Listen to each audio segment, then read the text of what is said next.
Hello and welcome to my channel. Today we're going to make a phantom farm.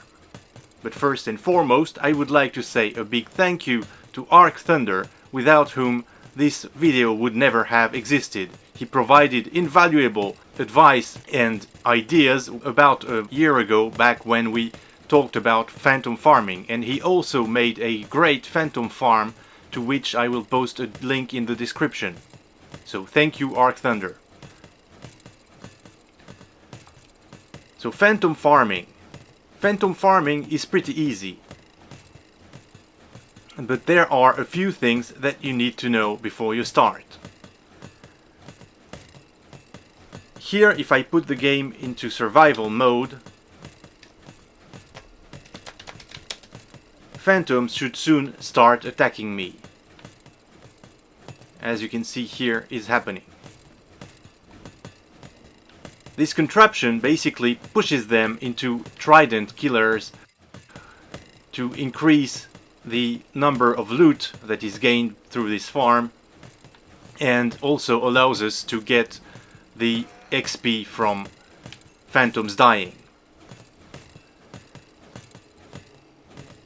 So what are the requirements for a good phantom farm? The first requirement, and probably the biggest one, is to understand how they spawn. Phantoms, contrarily to what would seem initially, don't spawn into the air. They spawn on the ground and are immediately teleported into the air above the player. So the spawn rules that are defined in their JSON file apply to the ground, not to the air. Like all other mobs, they spawn in what is called the R44 sphere in Simulation 4, which is a sphere located around the player, which extends up to 44 blocks from the player and starts at 23 blocks from the player. So they spawn in this area here.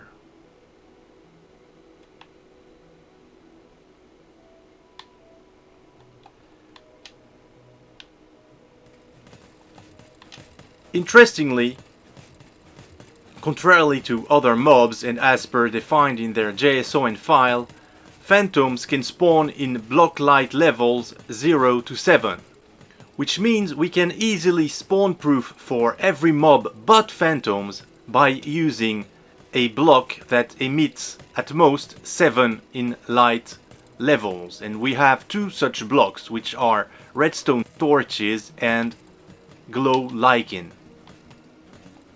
My favorite one to use for this farm is glow lichen because it's very easy to source.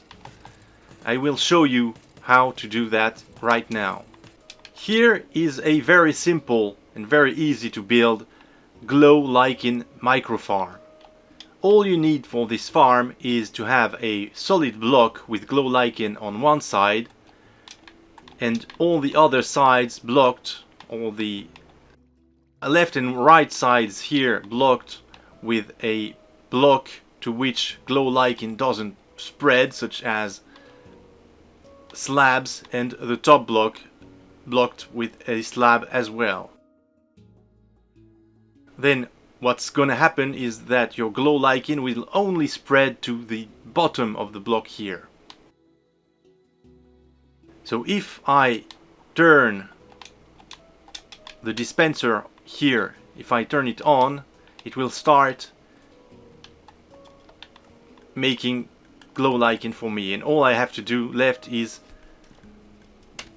use a pair of shears on it, like so, and as you can see it's very easy to farm.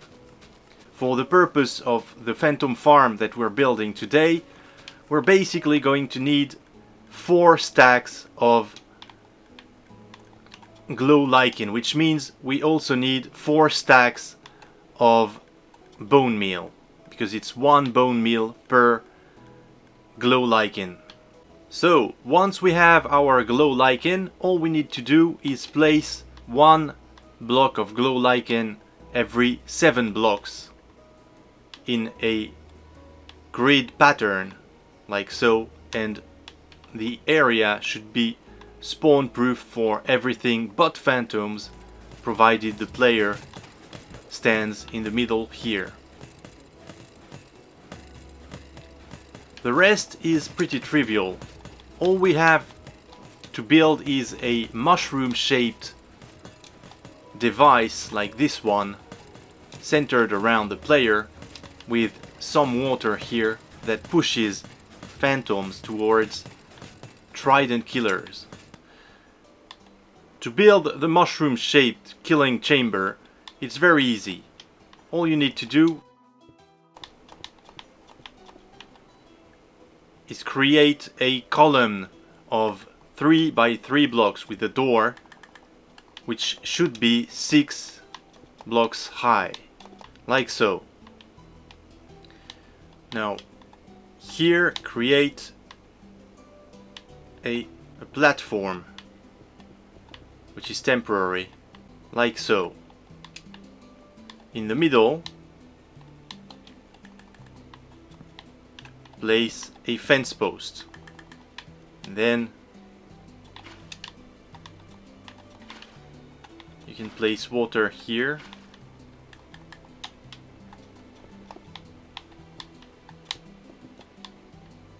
and surround the platform with a row of blocks here, and you should have this.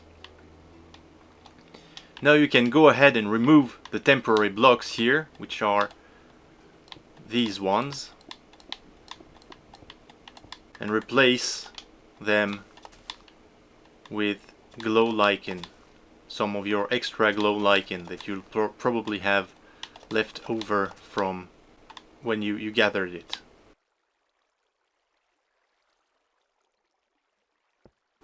Place another row of blocks underneath here,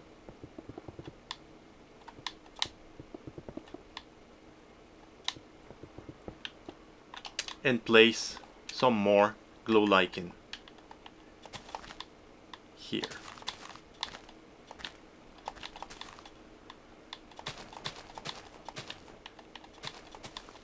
You could use open fence gates, but glow lichen is cheaper.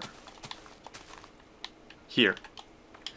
And you should have 4 blocks left where your glow lichen can't go. So on these blocks you're going to have to use an open fence gate.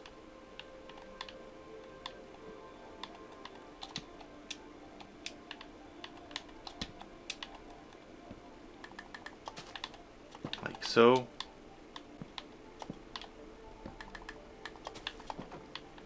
And normally what you should have is this.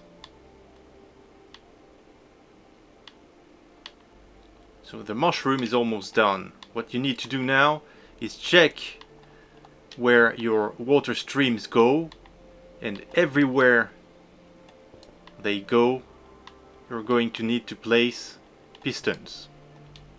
So let's do that.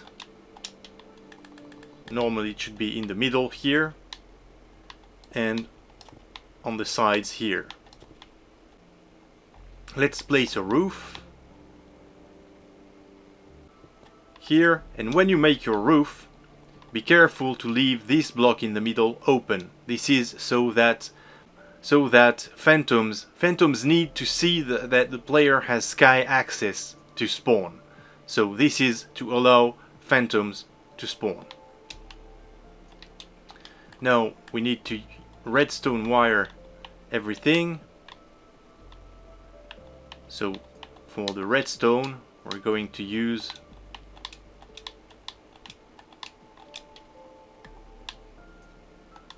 a very simple clock.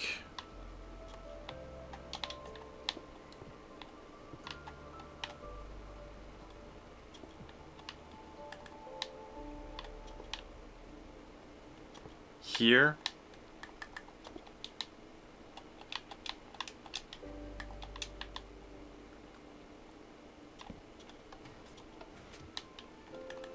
and wire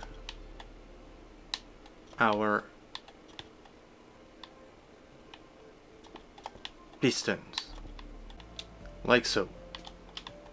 Normally this should activate all the pistons. Lastly, we're going to need tridents, as many tridents as you have pistons here, so that's 3, 12,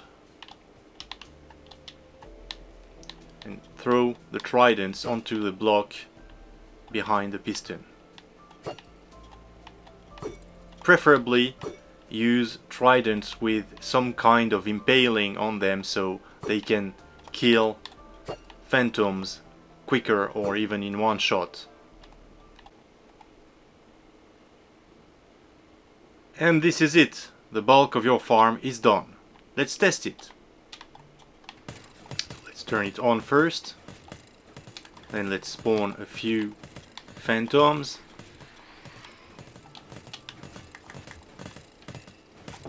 Get into the farm. Put the game into survival mode. Soon we should start gathering XP.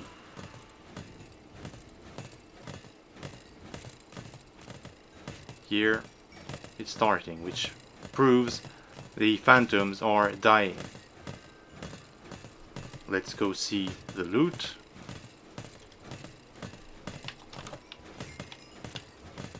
Here, as you can see, our phantoms died to the tridents and dropped their membranes. So this is the last part of the farm, which is how are we going to collect the loot. It's actually very simple. All we need to do is place a bunch of water streams around the farm here on the bottom, pushing the loot into hoppers here, which then drop the loot into a chest. In terms of rates, this farm produces about 6 stacks of phantom membrane per hour, as well as about 30 levels of XP. So this is it for today. I hope you liked this farm and will find some use for it in your realm or world. And if you have any comments or questions, feel free to hit the comment section and I will do my best to reply as soon as possible. Thank you for watching. Goodbye.